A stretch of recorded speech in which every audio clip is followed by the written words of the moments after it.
نحمده ونصلي على رسوله الكريم اما بعد فاعوذ بالله من الشيطان الرجيم بسم الله الرحمن الرحيم رب اشرح لي صدري ويسر لي امري واحلل عقدة من لساني يفقهوا قولي۔ آج کی گفتگو کا موضوع ہے نظر بد، نظر بد کی حقیقت اور اس کا علاج۔ سب سے پہلی بات تو یہ ہے کہ ہمارے دین نے جو ہمیں تعلیم دی ہے اس کی روشنی میں نظر لگ جاتی ہے، نظر کا لگنا برحق ہے۔ نبی صلی اللہ علیہ وسلم نے فرمایا العین حق، نظر لگنا حق ہے، برحق ہے، یعنی ایک ایسی حقیقت ہے جو ثابت شدہ ہے، یعنی نظر کے اثرات ہوتے ہیں اور اس میں کوئی شک کی بات نہیں یا اس کا انکار نہیں کیا جا سکتا۔ اور اس کی حقیقت یہ ہے کہ انسانی نظر کے اندر اللہ تعالیٰ نے ایک ایسی طاقت رکھ دی ہے کہ جو دوسرے پر جا کر اثر انداز ہوتی ہے اور اس سے بعض اوقات بیماری بھی لگ جاتی ہے۔ نظر بد کے بارے میں قرآن مجید سے جو بات ہمیں پتہ چلتی ہے وہ کچھ یوں ہے کہ یوسف علیہ السلام کے والد یعقوب علیہ السلام جو تھے، جب وہ اپنے سارے بیٹوں کو یوسف علیہ السلام کے پاس بھیج رہے تھے تو انہوں نے خاص طور پر انہیں ہدایت کی کہ سب ایک دروازے سے داخل نہ ہونا۔ سورۃ یوسف کی آیت نمبر 67 میں آتا ہے وَقَالَ يَا بَنِيَّ لَا تَدْخُلُوا مِن بَابٍ وَاحِدٍ وَادْخُلُوا مِنْ أَبْوَابٍ مُتَفَرِّقَةٍ وَمَا أُغْنِي عَنْكُم مِّنَ اللَّهِ مِن شَيْءٍ ان الحکم الا للہ علیہ توکلت وعلیہ فلیتوکل المتوکلون۔ یعقوب علیہ السلام نے کہا اے میرے بیٹو، ایک دروازے سے داخل نہ ہونا اور الگ الگ دروازوں سے داخل ہونا، اور میں تم سے اللہ کی طرف سے آنے والی کوئی چیز ہٹا نہیں سکتا، یعنی اگر تمہیں نظر لگ گئی تو میں تمہیں کچھ کام نہیں آ سکتا۔ حکم اللہ کے سوا کسی کا نہیں، اسی پر میں نے بھروسہ کیا اور اسی پر لازم ہے کہ بھروسہ کرنے والے بھروسہ کریں۔ تو چونکہ ان کے یہ 11 بیٹے تھے کہ جو سفر پر روانہ ہو رہے تھے اور سبھی جوان تھے، تو آپ خود سوچیں کہ کسی گھر سے 11 جوان بیٹے نکلے تو لازماً سب کی نگاہوں میں آئیں گے، کسی شہر میں داخل ہوں، شکلیں بھی ملتی جلتی ہوں اور صحت مند بھی ہوں، تو یہ دوسروں کے لیے ایک حیرت کی بات ہوتی ہے، تو جس سے انسان متاثر ہو سکتا ہے۔ نظر جو ہے اللہ کی تقدیر اور قضاء و قدر کے ساتھ کبھی کبھی قتل بھی کر دیتی ہے، کبھی بیمار کر دیتی ہے، کبھی دہشت زدہ کر دیتی ہے، کبھی کمزور کر دیتی ہے، کبھی کوئی چیز جلا دیتی ہے۔ تو ایسا کیسے ہوتا ہے؟ اصل میں انسان جب کسی کے اندر کوئی خوبی دیکھتا ہے تو اس کے اپنے اندر ایک جلن اور ایک کڑن اور ایک حسد کا جذبہ پیدا ہوتا ہے، تو یہ جو اندر کی جلن کڑن ہوتی ہے وہ نگاہوں سے دوسری طرف ٹرانسفر ہوتی ہے۔ جیسے کسی کے ساتھ محبت ہو تو وہ محبت بھی نگاہوں سے پتہ چلتی ہے، نفرت ہو تو وہ نفرت بھی۔ اسی طرح بچوں کو ڈراتے دھمکاتے ہیں تو بعض اوقات منہ سے کچھ نہیں بولتے، صرف آنکھیں دکھاتے ہیں، تو اس سے وہ بچے سمجھ جاتے ہیں، حالانکہ کیا آنکھ ہی ہے نا، کچھ کر تو نہیں رہی ہوتی، لیکن آنکھ کے اندر سے نکلنے والے جو اثرات ہوتے ہیں وہ دوسرے کے اوپر جا کر اثر کرتے ہیں۔ حدیث میں آتا ہے رسول اللہ صلی اللہ علیہ وسلم نے فرمایا اللہ کی قضاء و قدر کے بعد نظر بد ہی میری امت کے اکثر لوگوں کی موت کا سبب بنتی ہے، یعنی نظر لگتی ہے، بیمار ہوتے ہیں، مر جاتے ہیں، جانوروں کی موت کا باعث بھی بنتی ہے۔ رسول اللہ صلی اللہ علیہ وسلم نے فرمایا نظر بد آدمی کو قبر میں اور اونٹ کو ہانڈی میں پہنچا دیتی، یعنی اونٹ تڑپنے لگتا ہے اور اس کو پھر ذبح کر دیا جاتا ہے۔ پھر اسی طرح یہ ہے کہ بعض اوقات اگر کسی ماں کو نظر لگی ہوئی ہو جب بچے کے ساتھ پریگننٹ ہو تو وہ نظر اس کے بچے تک بھی منتقل ہو سکتی ہے، کیونکہ نظر کا تعلق جو ہے، یعنی نظر کے جو اثرات ہیں وہ جسم کے اندر تک سرایت کر جاتے ہیں۔ ابن القیم کہتے ہیں کہ حسد نظر بد لگانے کا اصل ہے، یعنی سب سے بڑی وجہ جو ہے وہ حسد ہے. کبھی انسان اپنے آپ کو نظر لگا دیتا ہے، کبھی بغیر ارادے یا طبعی فطرت کی وجہ سے اس کی نظر لگ جاتی. یعنی پہلی چیز تو حسد ہے، لیکن کبھی کبھی حسد کے بغیر بھی لگتی ہے، کبھی اپنے آپ کو بھی لگتی ہے اور کبھی کسی اور کو بھی لگ جاتی ہے. تو چیز کو دیکھنے اور نہ دیکھنے کا فرق ہوتا ہے کہ آپ کس نظر سے کسی چیز کو دیکھ رہے ہیں. کبھی انسان محبت کی نظر سے دیکھتا ہے، کبھی انسان حسد کی نظر سے دیکھتا ہے. نظر بد کی دو بڑی قسمیں بتائی جاتی ہیں، ایک ہے انسانی نظر کا لگنا اور ایک ہے جنوں کی نظر کا لگنا. یعنی بعض اوقات انسان کوئی بھی نہیں ہوتا لیکن پھر بھی انسان جو ہے یعنی بیمار محسوس کرتا ہے، کمزور محسوس کرتا ہے، تو اس کی وجہ جنات بتائے جاتے ہیں. اور پھر وہ نظر جو ہوتی ہے وہ انسان کو بیمار کر دیتی ہے، جس کے پھر کچھ سمٹمز ہوتے ہیں. ام سلمہ رضی اللہ عنہا سے مروی ہے کہ نبی صلی اللہ علیہ وسلم نے ان کے گھر میں ایک لڑکی دیکھی جس کے چہرے پر کالے دھبے پڑ چکے تھے.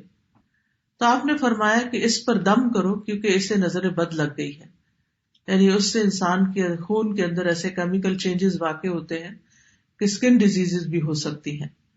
اور آپ صلی اللہ علیہ وسلم نے یہاں صفعۃ کا لفظ فرمایا جس کا مطلب ہوتا ہے جن کی نظر. یعنی اس بچی کو کسی انسان کی نظر نہیں لگی تھی بلکہ جن کی نظر لگی تھی. اور جنوں کی نظر جو ہوتی ہے وہ انسانوں کی نظر سے زیادہ سخت ہوتی ہے. ابن باز کہتے ہیں کہ نظر کا لگنا برحق ہے، جیسا کہ رسول اللہ صلی اللہ علیہ وسلم نے فرمایا، اور یہ انسانوں سے بھی لگتی ہے اور جنات سے بھی لگتی ہے. ابو سعید کہتے ہیں کہ رسول اللہ صلی اللہ علیہ وسلم جنوں اور انسانوں کی نظر بد سے پناہ مانگا کرتے تھے، یہاں تک کہ معوذتین نازل ہوئی، قل اعوذ برب الفلق قل اعوذ برب الناس. جب یہ نازل ہوئی تو آپ نے یہ پڑھنی شروع کر دی اور باقی چیزیں چھوڑ دی. تو اس کے لیے بہتر یہی ہے کہ انسان ہر نماز کے بعد معوذتین پڑھے، کیونکہ یہ ایک طرح کا دم ہوتا ہے، یعنی معوذتین کا پڑھنا. تاثیر کے اعتبار سے نظر کی کچھ اقسام ہیں. ایک ہے العین المعجبہ، خوشی یا تعجب والی نظر، حیران ہو کے کسی چیز کو دیکھنا، خوش ہو کے کسی چیز کو دیکھنا. تو یہ بھی دوسرے کو بعض اوقات لگ جاتی ہے اگر انسان ساتھ برکت کی دعا نہ دے. اسی لیے جب آپ کسی دلہن کو دیکھیں تو ماشاء اللہ بارک اللہ فی، اللہ برکتیں دے، دعائیں کریں، عید مبارک. کیوں کہتے ہیں؟ کیونکہ جب دیکھتے ہیں کہ اچھے کپڑوں میں ہے انسان، اچھا حال حلیہ ہے، تو دوسرے کو فوراً مبارک دی جاتی ہے تاکہ وہ انسان کے شر سے محفوظ رہے. پھر اسی طرح اس نظر کے بارے میں آتا ہے کہ قرآن مجید میں سورۃ الکہف میں اس کا ذکر آتا ہے، وَلَوْلَا إِذْ دَخَلْتَ جَنَّتَكَ قُلْتَ مَا شَاءَ اللَّهُ لَا قُوَّةَ إِلَّا بِاللَّهِ إِن تَرَنِي أَنَا أَقَلَّ مِنْكَ مَالًا وَوَلَدًا. اور جب تو اپنے باغ میں داخل ہوا تو تو نے کیوں نہ کہا کہ جو اللہ نے چاہا، ما شاء اللہ لا حول ولا قوة الا باللہ. اگر تو مجھے دیکھتا ہے کہ میں مال اور اولاد میں تجھ سے کم ہوں. تو یہ آگے قصہ چلتا ہے. تو اس شخص کے باغ کو بھی نظر لگی تھی جس کی وجہ سے باغ سارا جل گیا تھا. پھر اسی طرح محبت کرنے والے کی نظر لگنا، کیونکہ جو شخص کسی سے محبت کرتا ہے وہ اس کو بہت گہری نظر سے دیکھتا ہے. ابن حجر رحمت اللہ علیہ کہتے ہیں نظر کبھی خوشی اور تعجب کی صورت میں بھی لگ جاتی ہے، اگرچہ وہ حسد کے بغیر ہی ہو، اور اگرچہ وہ کسی محبت کرنے والے کی طرف سے ہو، اور اگرچہ وہ نیک آدمی کی طرف سے ہی ہو، یعنی نیک آدمی کی بھی لگ جاتی ہے. اور اگر کسی آدمی کو کوئی چیز اچھی لگے تو اس کو فوراً اس چیز کے لیے برکت کی دعا کرنی چاہیے جو اس کو اچھی لگی ہے، تو یہ اس کی طرف سے دم ہی ہو جائے گا. یعنی وہ دم بارک اللہ فیک کہنا جو ہے، اللہ کا نام لینا، ماشاء اللہ کہنا، یہ ایک طرح سے آپ دوسرے پہ دم کر رہے ہوتے ہیں، اور اس طرح دوسرا شخص شر سے محفوظ رہتا ہے. پھر ہے حسد کرنے والی نظر. قرآن مجید میں حسد کے بارے میں بھی آتا ہے، اور یہ نظر خبیث نفس سے نکلتی ہے، اور یہ شخص دوسرے کی نعمت کو ختم کرنا چاہتا ہے. وہ ایسی نگاہ سے، جیسے کہتے ہیں نا کھا جانے والی نگاہ سے دیکھتا ہے چیزوں کو، کہ جس سے اس کا مقصد یہ ہوتا ہے کہ اس شخص کو جو نعمت ملی ہے یہ اس سے دور چلی جائے.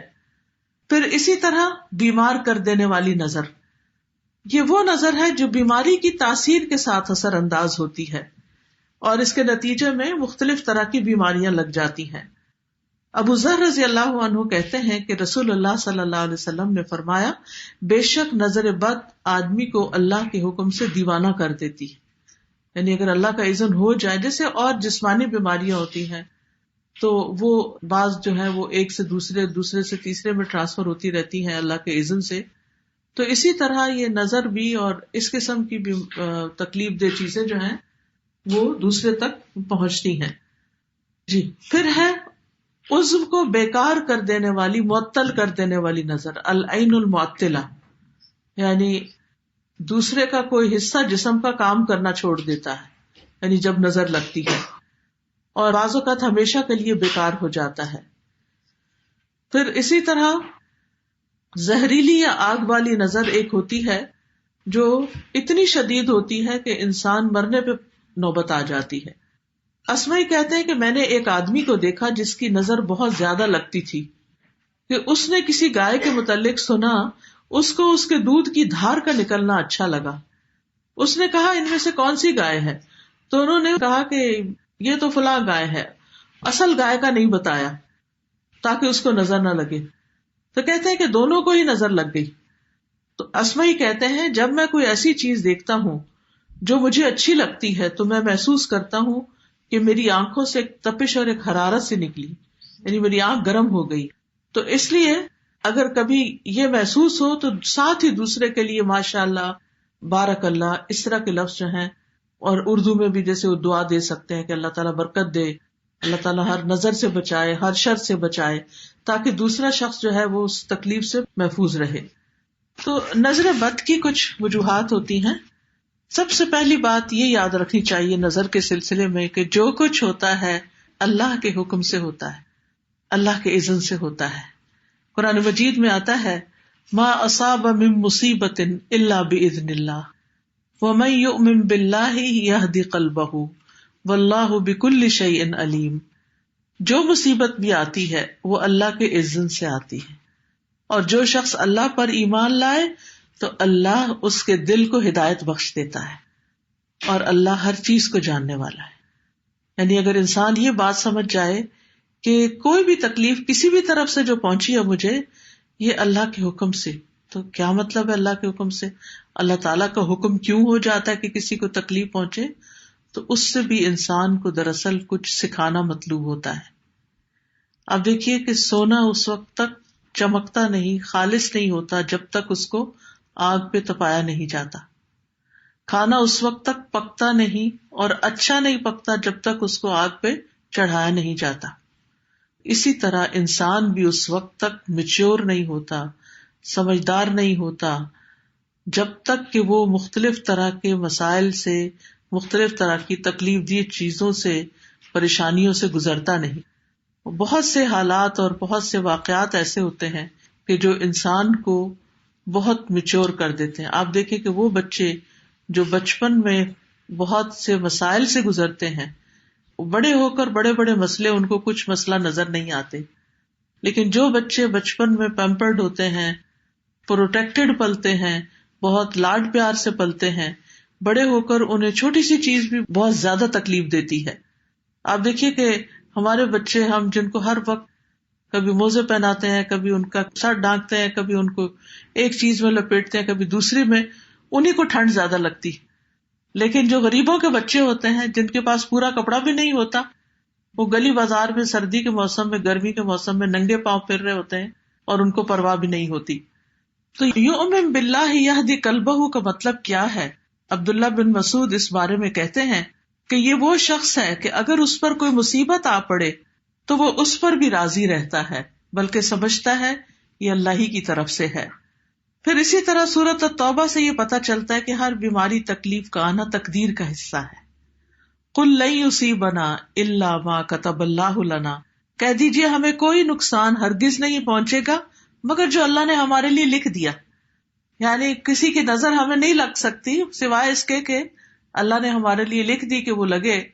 تو پھر اگر کوئی تکلیف لکھی ہوئی ہے تو وہ پہنچ کر رہے گی اور اس میں بھی کوئی حکمت ہے. ابن عباس کہتے ہیں کہ نظر کا لگنا برحق ہے. اگر کوئی چیز تقدیر پر غالب ہو سکتی تو وہ نظر بد ہے. پھر آپ دیکھیے کہ جیسے سردی آتی تو سردی لگ جاتی ہے، گرمی آتی تو گرمی لگ جاتی ہے، ایسے ہی نظر آتی ہے تو نظر لگ جاتی ہے. تو سردی گرمی کے بچاؤ کے لیے ہم اس طرح کا لباس پہنتے ہیں، اس طرح کا انتظام کرتے ہیں، ہیٹنگ اور کولنگ کا انتظام کرتے ہیں تاکہ ہم اس کے برے اثرات سے بچے رہیں. تو بالکل اسی طرح انسان کو ذکر اذکار، دعائیں اور تلاوت کا کثرت سے اہتمام کرنا چاہیے تاکہ نظر بد سے پروٹیکشن رہے. کیونکہ نظر لگانے والے کا کبھی تو نشانہ لگ جاتا ہے، کبھی خطا ہو جاتا ہے، اور کبھی سامنے ایسا بیریئر آتا ہے کہ وہ نظر وہیں جل کے بھسم ہو جاتی ہے. لیکن اگر کوئی شخص پروٹیکٹڈ نہیں ہے، پروٹیکشن اس کی نہیں ہوتی اذکار وغیرہ کے ذریعے، تو پھر وہ اثرات اس کے اوپر آ جاتے ہیں. اسی لیے جو کارڈ آج آپ کو دیا گیا ہے اس میں ایسی دعائیں لکھی ہوئی ہیں کہ جن کو آپ پڑھ کر علاج کر سکتے ہیں اپنا. پھر اسی طرح یہ ہے کہ بعض اوقات امتحان ہوتا ہے، آزمائش ہوتی ہے انسان کی. یعنی انسان نے اذکار بھی پڑھے ہوتے ہیں لیکن پھر بھی اس کو نظر لگ جاتی. یعنی انسان کہتا ہے میں نے تو صبح شام کی دعائیں بھی پڑھی تھی، پھر میرے ساتھ ایسا کیوں ہو گیا؟ تو وہ اس لیے کہ انسان کا ایک امتحان ہوتا ہے. جیسے آپ اپنے سردی کے والے اچھے کپڑے بھی سب ہر چیز پہنے ہوئے ہوتے ہیں، اس کے باوجود آپ کو فلو ہو جاتا ہے یا کولڈ ہو جاتا ہے کہیں نہ کہیں سے، کبھی سانس کے ذریعے ٹھنڈ اندر چلی جاتی ہے، کبھی کسی اور ذریعے سے، تو اس کو رستہ مل ہی جاتا ہے اگر آپ کے حصے میں کوئی ایسا امتحان یا تکلیف لکھی ہوئی ہے. اب یہ ہے کہ پہچان کیسے ہو کہ نظر لگی ہوئی ہے. تو وہ کون سی علامات ہیں جس سے انسان شناخت کر سکتا ہے، ڈائگنوز کر سکتا ہے کہ یہ نظر ہے. کبھی ایسا ہوتا ہے کہ جس کو نظر بد لگتی ہے وہ اپنے خواب میں نظر لگانے والے کو دیکھتا ہے، یعنی وہ شخص خواب میں نظر آ جاتا ہے. کبھی ایسا ہوتا ہے کہ جس پر نظر ہوتی ہے اس کو کوئی غشی، غنودگی، ضرورت سے زیادہ نیند کا آنا یہ شروع ہو جاتا ہے. کبھی وہ بے ہوشی کے عالم میں اس شخص کا نام لے لیتا ہے کہ فلاں نے نظر لگائی. پچھلے دنوں مجھے کسی نے بتایا کہ ان کے کوئی رشتے دار تھے تو اسی طرح وہ اچانک بیمار ہوئے اور بے ہوش ہو گئے، تو وہ بار بار ایک شخص کا نام لے کے اس کی نظر لگی ہے، اس کی نظر لگی ہے. ان کو یہ بات نہیں پتا تھی، لیکن جس وقت میں نے کلاس میں بتائی تو وہ میرے پاس آئی کہ ایگزیکٹلی یہی چیز ہوئی تھی. تو بعض اوقات ایسا بھی ہوتا ہے کہ خواب میں، بعض اوقات بے ہوشی میں انسان کو پتہ چل جاتا ہے کہ یہ تکلیف کہاں سے آئی ہے. بعض اوقات نظر لگانے والا کوئی ایسی بات کہہ دیتا ہے کہ میں تو آپ کے کپڑے دیکھ کے حیران ہی ہو گئی، اور یعنی کوئی اس قسم کا جملہ کہ جس سے انسان کو پتہ چلتا ہے کہ یہ نظر لگ گئی ہے. بعض اوقات کوئی ایسی بیماری آ جاتی ہے کہ جو اچانک ہوتی ہے. عبداللہ بن عامر سے روایت ہے، وہ کہتے ہیں کہ عامر بن ربیعہ اور سہل بن حنیف دونوں غسل کے ارادے سے نکلے. وہ کوئی اوٹ تلاش کر رہے تھے کہ چھپ کے نہائیں. سہل نے اپنے اوپر سے اون کا جبہ اتارا. عامر کہتے ہیں میں نے دیکھا تو اسے میری نظر لگ گئی. وہ پانی میں اتر کر نہانے لگا. میں نے پانی میں اس کے بڑبڑانے کی آواز سنی. میں اس کے پاس آیا، 3 دفعہ آواز دی، اس نے جواب نہیں دیا. تو میں نے فوراً نبی صلی اللہ علیہ وسلم کو بتایا. آپ تشریف لائے، پانی میں داخل ہو گئے. گویا کہ میں اب بھی آپ کی پنڈلیوں کی سفیدی دیکھ رہا ہوں. آپ نے اس کے سینے پہ 3 دفعہ ہاتھ مارا اور پھر یہ دعا دی، اللہم اذہب عنہ حرہا وبردہا ووصبہا. اے اللہ اس کی گرمی اور سردی اور اس کی بیماری اور کمزوری کو دور کر دے، یعنی جو کچھ اس کے ساتھ ہوا ہے وہ اس کو دور کر دے. پھر رسول اللہ صلی اللہ علیہ وسلم کھڑے ہوئے اور فرمایا، جب کسی کو اپنے بھائی کا وجود یا کوئی مال پسند آئے تو اس کے لیے برکت کی دعا کرے، کیونکہ نظر کا لگنا برحق ہے. پھر اسی طرح بچوں کو نظر کی علامت یہ ہوتی ہے کہ وہ بے وجہ روتے رہتے ہیں، یعنی کوئی وجہ نہیں ہوتی، رونا شروع کر دیتے اور روتے ہی چلے جاتے ہیں. حضرت عائشہ کہتی ہے کہ ایک مرتبہ نبی صلی اللہ علیہ وسلم تشریف لائے تو ایک بچے کے رونے کی آواز سنی. تو آپ نے فرمایا یہ بچہ کیوں رو رہا ہے؟ کیا تم نے اس کو نظر بد کا دم نہیں کروایا؟ ایک تو ہوتا نا بھوک لگی بچہ رو پڑا، پیمپر گندا ہے تو رو پڑا، لیکن ایک یہ ہے کہ سب کچھ کر لیا آپ نے، اور پھر بھی چپ نہیں کر رہا. جن ماں نے بچے پالے ہیں ان کو اچھی طرح اندازہ ہوگا کہ اور کوئی نہ کوئی واقعات بھی ایسے یاد ہوں گے کہ جب بچے نے ایکسٹرا آرڈنریلی تنگ کیا اور کسی طرح چپ ہو کے نہیں دیتا تھا، تو ایسی صورت میں فوراً دم شروع کرنا چاہیے. وہی دم جو نبی صلی اللہ علیہ وسلم حضرت حسن اور حسین پہ کیا کرتے تھے. اعوذکما بکلمات اللہ التامات من شر کل شیطان وہامۃ وعین اللامۃ. اسی طرح آپ صلی اللہ علیہ وسلم نے حضرت اسماء بنت امیس سے کہا، کیا بات ہے، میں اپنے بھائی کے بیٹوں کے جسموں کو دبلا پتلا دیکھ رہا ہوں، کیا انہیں فقر و فاقہ رہتا ہے؟ انہوں نے عرض کیا، نہیں، بلکہ انہیں نظر بد بہت جلدی لگ جاتی. آپ نے فرمایا انہیں دم کرو. تو میں نے آپ کے سامنے چند کلمات پیش کیے تو آپ نے فرمایا انہیں دم کرو، انہیں کلمات سے کرو. پھر اسی طرح آپ صلی اللہ علیہ وسلم نے یہ بھی فرمایا کہ نظر کا لگ جانا برحق ہے اور یہ کبھی اوپر چڑھنے والے کو پھسلا دیتی ہے. جیسے سیڑھی سے ٹرپ ہو گئے، آپ اچھے بھلے اتر رہے تھے یا چڑھ رہے تھے، آپ کو پتہ ہی نہیں چلا اور ایک دم آپ نیچے آ گئے. پھر اسی طرح یہ ہے کہ اس سے پروٹیکشن کس طرح کریں. دعائیں اور اذکار تو ہیں، لیکن یہ ہے کہ اپنی نعمتوں کا بہت زیادہ چرچا نہ کریں، یعنی ہر وقت اپنے سکسیس سٹوریز نہ سناتے رہیں، کیونکہ اس سے جن لوگوں کی زندگی میں کوئی کمزوری ہوتی ہے، کوئی کمی بیشی ہوتی ہے، وہ غمگین ہوتے ہیں، دکھی ہوتے ہیں، تو ان کے اندر سے بھی ایسی چیزیں نکلتی ہیں جو دوسرے کو متاثر کرتی ہیں. رسول اللہ صلی اللہ علیہ وسلم نے فرمایا، ضرورتوں کو پورا کرنے کے لیے ان کو رازداری میں رکھ کر مدد حاصل کرو. بے شک ہر صاحب نعمت حسد کیا جاتا ہے، ہر نعمت والا شخص حسد کیا جاتا ہے. پھر اسی طرح یہ ہے کہ حاسد سے محتاط رہنا چاہیے. جب آپ کو پتا ہو کہ کوئی ایک شخص جو ہے، کیونکہ جو حسد کرنے والا تو اس کے چہرے پہ بھی آ جاتا ہے، وہ آپ کی نعمت سے خوش نہیں ہوتا، تو پھر انسان بجائے اس کے کہ اس کو بلیم کرے، خود محتاط رہے.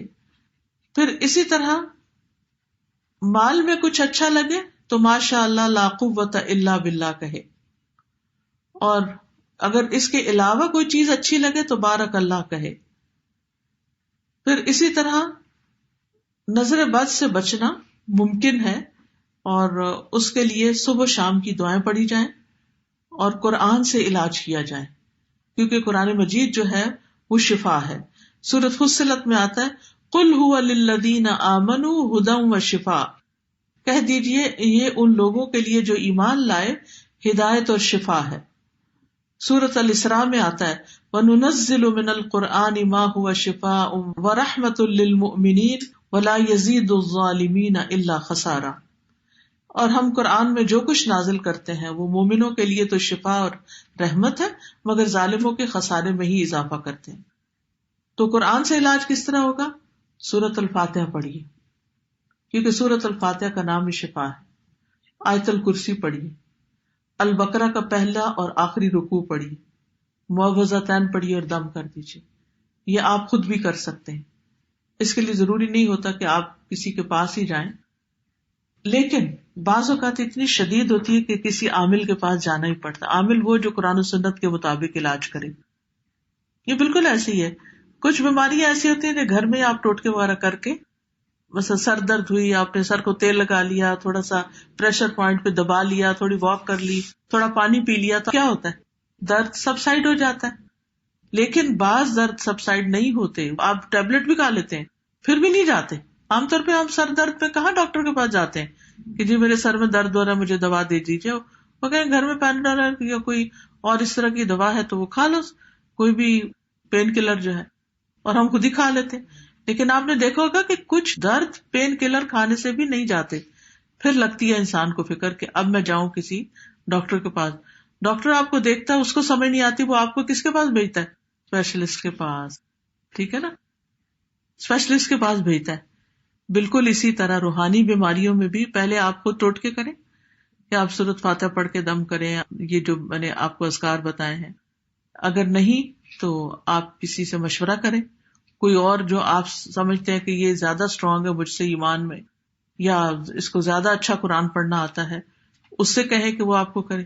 لیکن اگر اس کے بھی کنٹرول میں نہ ہو تو پھر آپ واقعی جن لوگوں کا سالوں کا تجربہ ہوتا ہے دم کرنے کا یا علاج کرنے کا اور قرآن و سنت کے مطابق علاج کرتے ہیں، ان کے پاس جائیں. پھر سورۃ البقرہ پڑھنا جو ہے یہ علاج ہے. نبی صلی اللہ علیہ وسلم نے فرمایا سورۃ البقرہ پڑھا کرو، کیونکہ اس کا پڑھنا باعث برکت ہے اور اس کا چھوڑنا باعث حسرت ہے، اور جادوگر اس کو حاصل کرنے کی طاقت نہیں رکھتے، یعنی اس سے آگے نہیں جا سکتے۔ اسی طرح سورۃ البقرہ کی آخری 2 آیات معوذتین یعنی قل اعوذ برب الفلق، قل اعوذ برب الناس، صبح و شام کے اذکار کی پابندی کرنا۔ جیسے یہ کتاب ہے نا ایاک نستعین، اس میں صبح کی دعائیں اور شام کی دعائیں لکھی ہوئی ہیں، ان کو اگر زبانی نہیں یاد تو دیکھ کے بھی آپ پڑھ سکتے ہیں۔ پھر اسی طرح یہ ہے کہ اللہ کی پناہ پکڑنا۔ رسول اللہ صلی اللہ علیہ وسلم نے فرمایا اللہ تعالیٰ سے نظر لگنے سے پناہ مانگو، کیونکہ نظر کا لگ جانا برحق ہے۔ نبی صلی اللہ علیہ وسلم نے فرمایا اللہ تعالیٰ فرماتے ہیں میرا محبوب بندہ اگر مجھ سے مانگتا ہے تو میں اسے ضرور دیتا ہوں، اور اگر وہ کسی دشمن یا شیطان سے میری پناہ مانگتا ہے تو میں اسے ضرور محفوظ رکھتا ہوں۔ تو اس لیے اللہ سے دعا کرنی چاہیے، اور ہر شر سے حفاظت کے لیے تعوذ بہت اچھا ہے۔ اللہم انی اعوذ بک من الشر کلہ عاجلہ وآجلہ ما علمت منہ وما لم اعلم۔ پھر ناگہانی آفت سے حفاظت کے لیے تعوذ پڑھنا، اللہم انی اعوذ بک من زوال نعمتک وتحول عافیتک وفجاءۃ نقمتک وجمیع سخطک۔ اے اللہ میں تیری پناہ چاہتا ہوں اس بات سے کہ تیری دی ہوئی کوئی نعمت مجھ سے چھن جائے، یا تیری عافیت پلٹ جائے، یا کوئی ناگہانی عذاب آ جائے، اور تیرے تمام غصے ناراضگیوں سے تیری پناہ چاہتا ہوں۔ کتنی خوبصورت دعائیں ہیں۔ پھر اسی طرح سخت مشقت، بری تقدیر اور بد نصیبی سے، دشمنوں کے خوش ہونے سے اللہ کی پناہ طلب کی جائے۔ اعوذ باللہ من جہد البلاء ودرک الشقاء وسوء القضاء وشماتۃ الاعداء۔ حضرت ابراہیم علیہ السلام اور نبی صلی اللہ علیہ وسلم دونوں اپنے بچوں کو یہ دم کرتے تھے، اعوذکما بکلمات اللہ التامات من شر کل شیطان وہامۃ ومن کل عین لامۃ۔ پھر اسی طرح حضرت جبرائیل علیہ السلام بھی نبی صلی اللہ علیہ وسلم کو دم کرتے تھے۔ جب آپ بیمار ہوتے تو آتے اور دم کرتے بسم اللہ ارقیک من کل شیء یؤذیک من شر کل نفس او عین حاسد اللہ یشفیک۔ او عین حاسد، حاسد کی نظر اگر لگی ہے تو اس سے بھی اللہ آپ کو شفا دے۔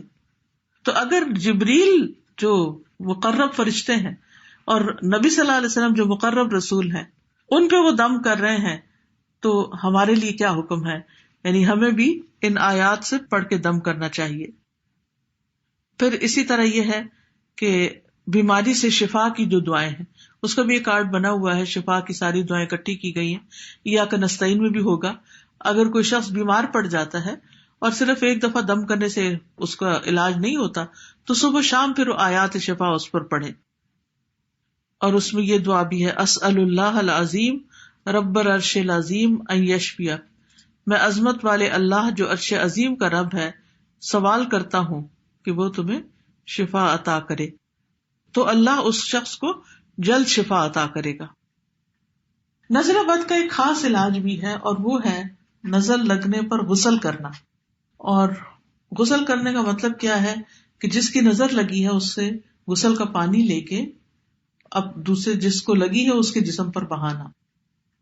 اگر پورا غسل نہ ہو تو وضو کا پانی بھی لگایا جا سکتا ہے۔ اس کے 3 طریقے ہیں۔ نظر لگانے والے کا پتہ ہو اور وہ رضامند ہو پانی دینے پہ تو ٹھیک ہے۔ دوسرا یہ کہ غسل یا وضو کے بچے ہوئے پانی سے نظر لگے ہوئے شخص کا غسل کرنا۔ مثلا آپ نے وہ لوٹے سے وضو کیا، کچھ پانی بچ گیا تو اس پانی کو اس شخص پہ ڈالیں جس کو نظر لگی ہے۔ پھر اسی طرح یہ ہے کہ جس کی نظر لگی ہے اس کو، یعنی کہ حضرت عامر نے جب حضرت سہیل کو نظر لگائی تو اس وقت انہوں نے کیا کیا، عامر کو وضو کا حکم دیا۔ انہوں نے اپنا چہرہ، دونوں ہاتھ کونیوں تک اور دونوں گھٹنے اور تہ بند کا اندرونی حصہ دھویا اور حکم دیا کہ ان پر اس پانی کو بہایا جائے۔ تو انہوں نے جب وہ بہایا تو وہ بالکل ٹھیک ہو گئے۔ تو انہوں نے یعنی پیچھے سے بہایا، پیچھے سے پانی کو الٹایا۔ اس جگہ سے شروع کرنا چاہیے۔ آج اگر کسی سے مانگے تو مائنڈ کرتے کہ آپ مجھ پہ شک کرتے ہیں کہ میں کوئی حاسد ہوں تمہارا۔ اگر نظر لگانے والے کا پتہ ہی نہ ہو کون ہے، جیسے کچھ کلچرز میں، تو جیسے موراکو کے بارے میں شاید مجھے کسی نے بتایا تھا کہ وہاں یہ نارم ہے کہ جب شادی ہوتی ہے سب اچھے اچھے کپڑے پہن کے جاتے ہیں تو اپنے اپنے وضو کا پانی ایک ٹب میں ڈال دیتے ہیں، اور کوئی مائنڈ نہیں کرتا, سبھی ڈال دیتے ہیں تاکہ اگر کوئی کسی پہ خوش ہو کے دیکھے اور اس کو لگے تو وہ اس پانی کو استعمال کر سکے, ورنہ کس کو ڈھونڈتے پھریں گے کس کی لگی, سبھی کا ہے اس میں, وہی ٹھیک ہے. تو اگر کوئی پتہ ہی نہ چلے تو پھر کیا ہے, یعنی اس صورت میں کوئی بھی شخص وضو کر کے پانی دے دے تو اس سے علاج ہو جاتا ہے. اب چونکہ یہ علاج نبی صلی اللہ علیہ وسلم نے بتایا تو اس لیے, اور اس کا تجربہ بھی کیا ہوا, تو اس سے علاج اور اس سے فائدہ ہونا جو ہے وہ مجرب ہے.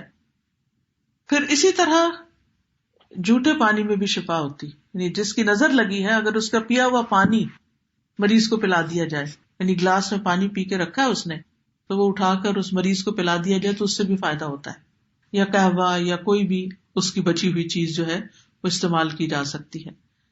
اسی طرح یہ ہے کہ بعض اوقات جو اس کے کپڑے ہیں, یعنی کپڑا ہے, تو اس کو پانی میں ڈال کے اس کا پانی نکال کے بھی لگایا جا سکتا ہے. پھر اسی طرح یہ ہے کہ اگر نظر پرانی بھی ہو چکی ہو تو بھی علاج کیا جا سکتا ہے.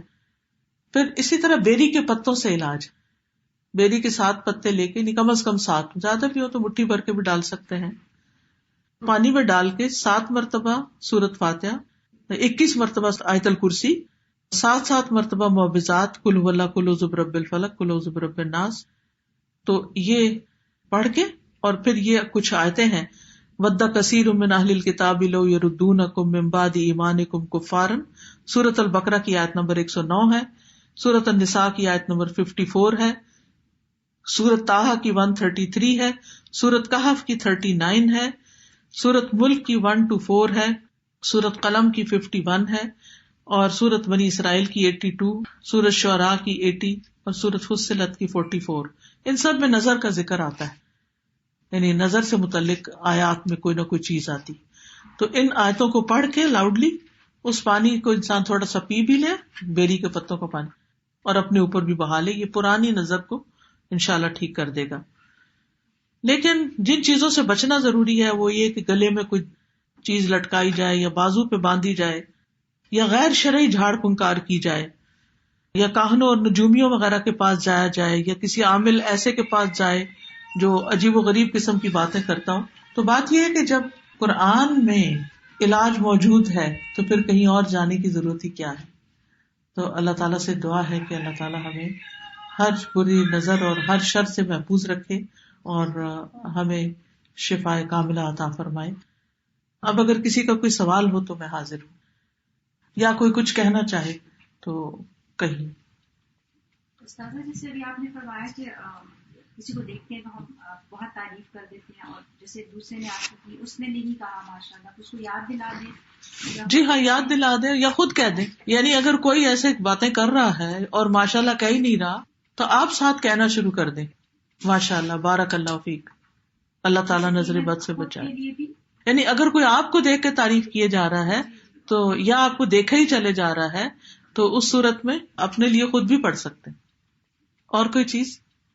استاذ جس سے ابھی آپ نے بتایا اسکن کی تکلیف, تو میں کسی کو جانتی ہوں ڈیلس میں, ان صاحبہ کو تو نہیں جانتی ہوں, لیکن انہوں نے بتایا کہ ایک وہاں پہ خاتون ہے جن کو بلیک پیچز ان کے اسکن پہ خود بخود ہونا شروع ہو گئے, اور پورا فیس وہ آلریڈی ڈارک اسکن کی قدرتی طور پہ تھی تو اور ڈارک ہونا شروع ہو گئے, اور پیچز تھے.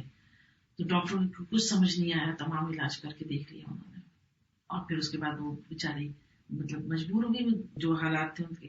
تو جو میری نیس ہے وہ 1 سال کے بعد ان کو ابھی تھوڑے پہلے ملی, تو دیکھا بالکل کلیئر اور بالکل صحت مند ہے. تو انہوں نے پوچھا کہ آپ نے کیا کس کا علاج کیا, تو انہوں نے کہا میں نے سارے علاج چھوڑ دیے تھے, اور وہ دن ہے اور آج کا دن ہے 1 سال ہونے کو ہے, میرے گھر میں سورہ بقرہ نان اسٹاپ میرے کمپیوٹر پہ چلتی ہے. تو سارے شیاطین کا اثر تھا, شیاطین کا اثر بالکل. جی, تو وہ ٹل گیا اس طرح سے کہ اس قرآن کے پڑھنے کی برکت سے یا سننے کی برکت سے. کیونکہ اللہ سبحانہ وتعالیٰ فرماتے ہیں نا کہ وَنُنَزِّلُ مِنَ الْقُرْآنِ مَا هُوَ شِفَاءٌ وَرَحْمَةٌ لِّلْمُؤْمِنِينَ. آپ کچھ کہیں؟ سورہ بقرہ اگر ہم خود نہیں پڑھ سکتے, بہت لمبی ہے, جی جسے کمپیوٹر پہ لگا چھوڑے. ہاں, جیسے یہ بتا رہی ہیں کہ انہوں نے کمپیوٹر پہ لگانا شروع کر دیا, نان اسٹاپ چل رہی ہے. یا اگر کچھ عورتیں بیٹھ کے پڑھ لیں, ایسا کرنا چاہیے یا نہیں؟ کیونکہ وہ تو پڑھ کے چلے جائیں گے ایک دفعہ, پھر روز تو نہیں کوئی آئے گا. ان کا پڑھنا اور یہ کمپیوٹر کا پڑھنا ایک ہی چیز ہے. یعنی جی دیکھ تو وہ رہے گا نا جتنی دیر آپ پڑھیں گی یا میں پڑھوں گی, لیکن وہ ان کا کہنا یہ تھا جو کیا انہوں نے, وہ میں بتا رہی ہوں کہ وہ نان اسٹاپ 1 سال سے چل رہی ہے ان کے گھر میں. انہوں نے ایک بیچ کے حصے میں لگا رکھا ہے, کوئی پرانے فون پہ یا پرانے کمپیوٹر پہ, اور سورہ بقرہ یا قرآن جسے کہنا چاہیے ریپیٹڈ موڈ پہ لگا دیں, وہ چلتی رہے اس سے. بات چیت بیچ میں ہو رہی ہے یا نہیں, مطلب اپنے بیڈ روم میں لگا دیں نا, آپ نیچے ہیں لاؤنج وغیرہ میں ہیں, بیڈ روم میں لگی رہے. تو جن کو لگی ہے ان کا سننا ضروری ہے, وہ شروع میں سن لیں, لیکن یہ ہے کہ گھر کے اندر اگر ایک دفعہ اس کی وائبز آ رہی ہیں تو انشاءاللہ اس سے بھی فرق پڑے گا. وہ تو رات کو جب آپ سوئیں گے تو ہلکی آواز میں کان کے پاس لگا چھوڑیں, بیڈ سائڈ ٹیبل پہ لگا کے چھوڑ دیں. بعض ہوتے ہیں کہ ان کا یقین نہیں ہوتا کہ نہیں ہمیں نظر نہیں لگی, ہمیں لگ رہا ہے ان کو نظر لگی ہے, ہم انہیں سنانا چاہ رہے ہیں لیکن وہ نہیں سننا چاہ رہے. پھر گھر میں لگا چھوڑیں, تاکہ اس کے اثرات جو ہیں, کیونکہ یہ ہر چیز سنتی ہے نا. جیسے استاد آپ نے بتایا تھا سردیوں میں آم دینے لگا درخت. جی استاد کی ایک تھی آرڈر. جی ہاں, قرآن کی برکت سے لاہور میں کسی کے گھر میں گئی تھی تو بہت بڑا آم کا درخت تھا اور نومبر کا مہینہ تھا اور اس میں آم لگے ہوئے تھے. تو کہنے لگی کہ میں ہر روز یہاں بیٹھ کے تلاوت کرتی ہوں اور میرا یہ آم کا درخت سال میں 2 دفعہ پھل دیتا ہے. حضرت انس کی بھی جو نبی صلی اللہ علیہ وسلم نے برکت کی دعا دی تھی تو ان کا باغ بھی سال میں 2 دفعہ پھل دیتا تھا. تو قرآن میں برکت تو ہے نا. جی آپ نے بولا تھا کہ کسی کو اگر نظر لگی ہوتی ہے تو کسی کا بچا ہوا کا پانی یوز کر کے نظر اتار لے گا, آپ کو پتا نہیں ہوگی کس کی نظر لگی ہے. لیکن جس کا اگر پانی یوز کر رہے ہیں اور ان کو نہیں پتا کہ ان کو نظر لگی ہے, ان کا یوز کر رہے ہیں, تو آپ کو ان کی نظر لگ سکتی ہے؟ نہیں, نظر نہیں لگ سکتی. اس سے پانی سے نظر نہیں لگتی, نظر سے ہی لگتی ہے. جی ایک کلچرل مسکنسپشن جو ہے اس کے بارے میں بتائیے, جو نیمبو اور مرچوں سے نظر اتاری جاتی ہے ہمارے کلچر میں, اسلام کی روشنی میں اس کی کیا حقیقت؟ وہ تو ٹوٹکا ہی ہے ایک, لیکن یہ کہ اسلام میں تو قرآن سے اور ان دعاؤں سے ہی نظر, یا بیری کے پتوں سے ہی ہے اتارنے والی بات. تو اس میں کانسیپٹ کیا ہوتا ہے کہ کیا چیز دور کر رہے ہیں؟